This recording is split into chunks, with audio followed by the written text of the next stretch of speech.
Welcome to today's Unnoticed podcast. I am Yvette McCauley. And I'm Jeanette Robinson McWilliams. We are so excited you are joining us for a lively and thought provoking episode as we delve into the nuances of perception and communication. Really kind of asking the question, ever wonder what you're really making things about?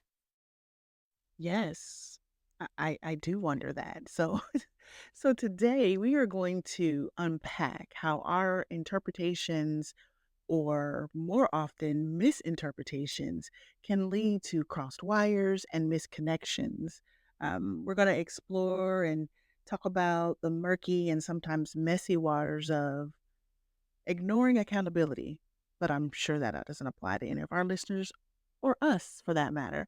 Um, the danger of rewriting someone else's narrative and the subtle and sometimes not so subtle art of minimizing another person's feelings.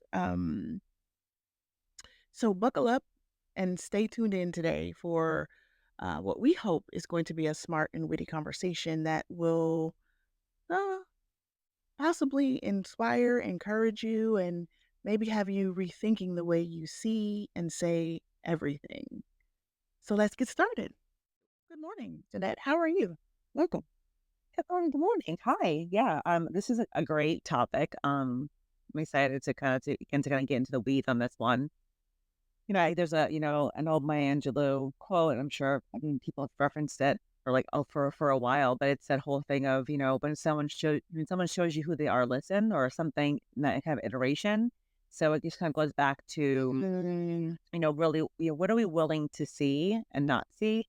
And what are we willing to acknowledge and not acknowledge for whatever reason? Either it is to protect our feelings or our own feelings or someone else's feelings, but how much are you willing to take and to encounter folks in our lives in different spaces, and how do we deal with it, right? Like how much are you willing to suppress and to pretend it's not there, and again to allow it to go unnoticed.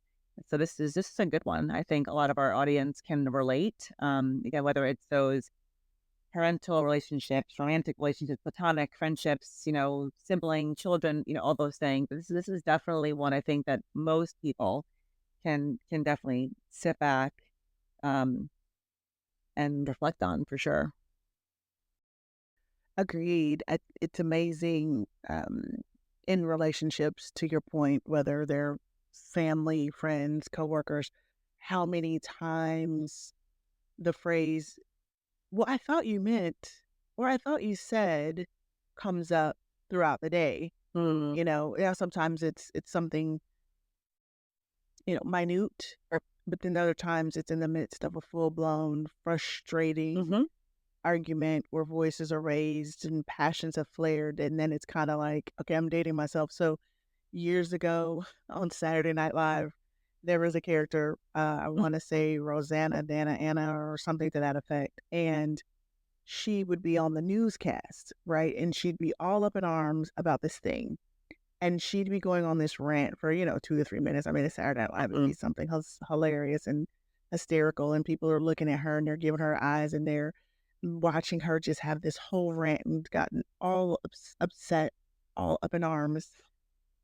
And then one of the newscasters would like correct her and say, well, it was this, not what she thought she heard.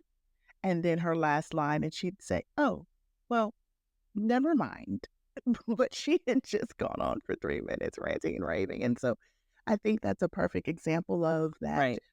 eh, How are you seeing things? How did you interpret that? And what I think is often missed, even myself included, is we don't realize how much our filters play a role in that, right?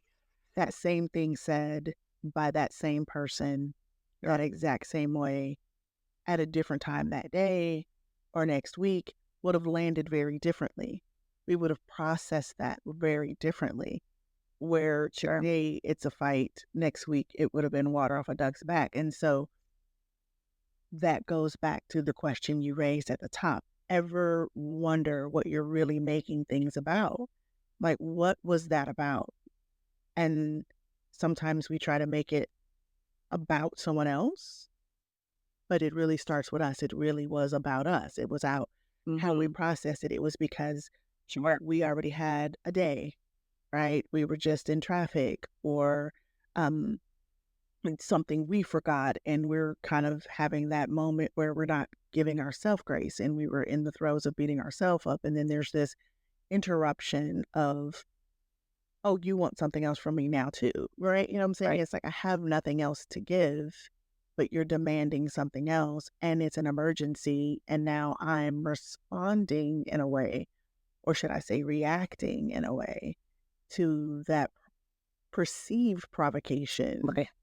And then that other person is looking at you like, "What the heck is wrong with you? Why are you act what that punishment didn't fit the crime," right? Yeah. Yeah. I saw something the other day, and it's about communication. It said something like, "Good communication is a bridge between confusion and clarity." Mm. You know I'm a quote girl, so I love that. Good quote. There you go. Add it to our quote bank. But I do think some of us, not that we want to live in that confusion, but we kind of need to at times, right? And I think going back to the accountability part, it's like if I really listen to what you're saying, I and I realize and recognize, identify my role in that, the way I'm gonna respond and react to you. Mm. I might like the chaos, right? Or I may not be willing with something in that moment, so I'm gonna spin it around back on the other person because I'm not ready to deal with it. And I think a lot of people do that to us or in other relationships in their life. So it's, sometimes you have to just kind of see past the noise to really understand what the core of the problem is because it typically it's most times not what we think it is. Like the argument that we're having, the disagreement that we're having, um the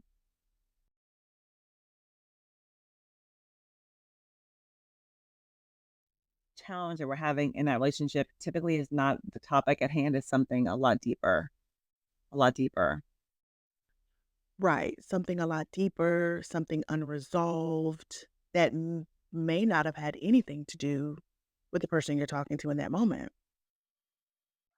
Yeah, yeah. So yeah, so a lot of some personal things happening in my own life, some relationships that have kind of go awry, or I've like released or let go of, or questioning that value or importance. Again, kind of to your point, goes back to self, right? And it's like, how did we get to this point? Why are things this strained? What part in that did I play? Um, and if you're really gonna have to if you're really trying to like let something go and release something, you have to like again become accountable in your role. And even though I don't think everything that people do may be owed an apology, sometimes you have to give the apology to like fully like sever that relationship or that tie with with Right. like little or no guilt, right? Like and also sometimes even get to the root of the problem, right? So I think that sometimes your apology provokes the apology that you may be looking for from Right, someone and I else. think an apology is more sometimes than it's more powerful than we give it credit for because it also, to me, is about acknowledging. So it ties right back into accountability. Like, Mhm. at the top of the podcast, we were talking about those murky and messy waters of ignoring accountability. And so it's very interesting, again, that double edged sword of accountability. We're often, um, as humans, eager, I don't know if that's the right word, but intent on holding others accountable, but not so much for the man in the mirror, right? And so to that point, I love what you said a few moments ago about, yeah, I'm not really ready to deal with that thing, but you brought it to me, or we respond in a way because it's just not something I'm wanting and ready to talk about. And so I read a quote the other day, um, unknown, um, manipulation is when they focus on how you reacted instead of how they treated you. Well, sure. And that ties into what you're talking about, right? It ties into that blame game. which is always lack of accountability, personal accountability. And so when it comes to accountability and it comes to this discussion that we're having today about, the sign language and looking at it from a 360 view, right? Um, Right. and this is a Yvettism, so here we go. It's about percentages. I don't believe, well, Okay. I shouldn't say I don't believe. Let me rephrase. Let me restart, as my 5-year-old says. Very rarely is someone or something 100% a person's fault, whether it's you or another. Life is more like, yeah, there's Right. 98 too, right? That part. 98% them, 2% you, 98% you, 2% them, Mhm. 50-50, whatever it is. And so for me to have honest conversations with myself, about myself, or even about a situation, if I are laid over that situation percentages, it helps me to be accountable for my part or my Mhm. role or identify what that is. Because the truth of the matter is most of the time there's always another way it could have been handled, Yeah. sometimes a better way that it could have been handled. And Yes. so that doesn't just extend to that other person. It's also how you showed up in that moment and how you handled it. And I love how you said that. And but then what does that look like, right? What does that go back and it's led to crossed wires, it's led to, oh, this whole big old thing. Like, yeah. Yeah. Okay. Ooh, please, let's share. I love it. I can give you a great example. Well, first of all, I'm gonna, like, I wanna just, like, rewind back, like, 5 seconds of the clip, right? You're talking about accountability and showing up, because the actual definition of accountability means showing up and setting out to accomplish the things you said you do, I'm sorry. Could you read that again for the people in the back? right? I let me accountability means showing up and setting out to accomplish the things you said you do, right? Which is all the things. So my example of accountability and misfires and miscommunication and wires being crossed, like a lot of times you hear that like Mhm. hurt people, right? So the example I want to share, and I'll make it very short. It wasn't a short, you know, moment of my life, but I had a very close friend. I had gone through a storm in my life, and this person that at the time was very close, was very close to me. We were very, close knit, and I really thought that she would have shown up for me in a very different way. And again, right there, my bad for having expectations, right? Because you expect things from people and you will be disappointed. Said as life. But I really thought she would have shown up in a very different way. And instead of me just, I think there were moments that I did like, you know, sprinkle out there, like my Mm, disappointment or like my hurt or my kind of yearning for okay. the support that I was lacking. And again, like this storm that happened was a storm of like a first time storm. Like there's like hurricanes, there were tornadoes, tsunamis, whatever. So this is the first whoever this was them at the time was a big one, and it was one that was new and fresh to me and I never had experienced before. Um, so and to be very fair, in Mhm. hindsight, like reflecting back on this relationship, this friendship, I still think the person knew how to show Mm, up for me. I don't think that she meant to hurt me. It wasn't she didn't like she wasn't like she was like, "Oh, you're going through a storm. I don't want to deal with all that." It was more like, how do I show up? How do I support?" And I couldn't tell her how I needed her to. I just was just again trying to weather the right. storm, let alone how to like give Understood. people instructions of how to like rescue me. Things you can't be rescued from. Some things you have to just go through and just hopefully the tourniquet, the ambulance, whatever they were first on it already and they're waiting for you. You don't need people to always bring you through it. You seem to be on Mhm. standby for when you fall to help pick you back up again. That's just me as an individual. But fast forward, this is going on. We kind of like fell apart. Um, I wasn't I wasn't pulling her back in, she wasn't pushing to be Mhm. let back in, and the friendship kinda fell away. I was very hurt by it, right? And so, like, your ego, your pride is kinda like, "Well, I'm not gonna call her because I should have to call her because I'm the one who went to the store, and she should be," whatever. So, after, like, a year of, like, not having this person in my life, I'm okay with the release of the relationship because, I'm a different person than I was a year ago, and I've grown and shifted in a way that I don't really think, um, close knit Right. bond that we had with can kind of weather that storm, right? Like it's is what it, but I still like love her as a person, and like we have memories as a friendship and with our families that I Right. will never forget, and I appreciate them for what they were at that moment. But I was still hurt, right? And after kind of recommitting to a church and kind of really reconnecting with my faith, and just even like homeopathic, with my Mhm. spirituality, realizing that it's work that I do on myself, right? And like what parts I play Right. in the dissolve of this relationship, right? And like instead of me, sticking to my guns of like, well, I don't need her to recognize that she hurt me. I don't need a sorry from her.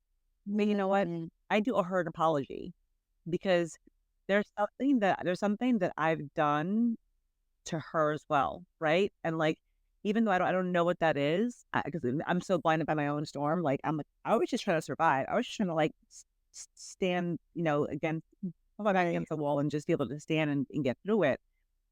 But I'm sure there was hurt there too Right. that was coming from me to her. No. And I can't make her apologize to me. I can't, and nor that I'm looking for an apology. And maybe I really was, right? Like my spirit was bruised of like, wow, she just let me go after all these years. I thought we were really close friends. Mhm. I guess didn't mean to her what I thought I meant to her. But it was more like, but again, that mirror, right? Like, what am I saying to her? What I do to her? How do I pull away from her or that, whatever. So in long story short, I ended up, and at that point, like I was so childish. Like we like stopped talking on social. Were blocking each other. We are whatever, muting, whatever the heck that you do by accident on Right. plans. You don't even know you do. You just hit a button like you don't know what you're doing. So either way, I emailed her. She's like sold, right? But like I know it's the one way like people our age, like we communicate. Like these are important. Go to your email, Right. right? Like bills, whatever else. So I emailed her, and it was a very simple email, just saying, "Hey." And I didn't even go into a big long thing. It was like, I just want to apologize for anything that I have done to hurt you. I want to thank you for our friendship, the friendship that we had, and I'm grateful for the memories that we made. I wish you all the best. Um, and I wish you all the Right. best. That was it, right? And like honestly, at that moment, I was Yes. able to like let go of the hurt that I had. That was carrying this pain, this hurt, this bruising. I'm like, how to let this go, right? And right before that, I'm like praying for her family. I'm praying for her, everyone's health and whatever. Because that's whatever. But I had to like say the words or say the words, type the words, get the words out of Mhm. my brain onto something and out of my ethos and get it in ethos. Because I mean, I've seen her in passing. We're passing carpool line. I'm seeing her on the road, and where usually I'm like, Right. now I'm like, like, that's not me, right? And so why should I have to continue to change and hold back from him as a person? For what? For the hurt that I'm feeling. So Okay. long story short, she ended up writing back mm, fairly quickly. And she Mm. actually apologized to me and all the things on her part of how she felt, right? So she's Right. able to release whatever she felt. And it was more the same. And the blessing, right? And the blessing and the sad, so the sad part, but the blessing of it was just all the things she said in her response, everything that I needed to hear from Mm. her, right? It was like, Right. thank you for this email. I also apologize for anything I've done to hurt you. And all these Right. other things that like my soul needed to hear. I loved her, right? Like we were friends and like we were close. So long story short, of all the things we're talking about misfires and cross connections and you know, do we rewrite someone's narrative? I rewrote what I thought Mhm. about her. I rewrote our past, our great memories, and like all the things that delete, erase, da da da. But like that's not what you do, right? Like everything is an experience, whether it's good or bad. There is no good or bad. It's just experience. We are here to live this life in this vessel, on this space, in this planet, whatever, for experiences. I've learned things from her, and I hope she's learned things from me. But that's the lesson. That's the blessing. And if I can, so my thing is look, let's not learn in life is like through the storms I've been going through and storms that we will continue to go through the life. It's like Mhm. Mhm. everybody, everything matters, right? Everyone plays a part. And I feel like I've been like rambling on, but okay, I'll throw it back to you. But I think that this why this episode meant so much. I feel like you know, there's things that we tell ourselves that are just not true, Yes, right? And we tell ourselves these things to like justify the things that we want to feel, even though we have no business. agreed. I love that. First of all, thank you for sharing that because I think, you know, so many people are going to be able to identify with that story and parts of that Yeah. story Yeah. because I know I do. And I love that because it goes back to the stories we tell ourselves. I think we're going to pause here and continue this conversation in a part two. Okay. Sounds great. So if you enjoyed today's conversation, be sure to like and comment and subscribe. Perfect. All right. So until next time, this is Jeanette.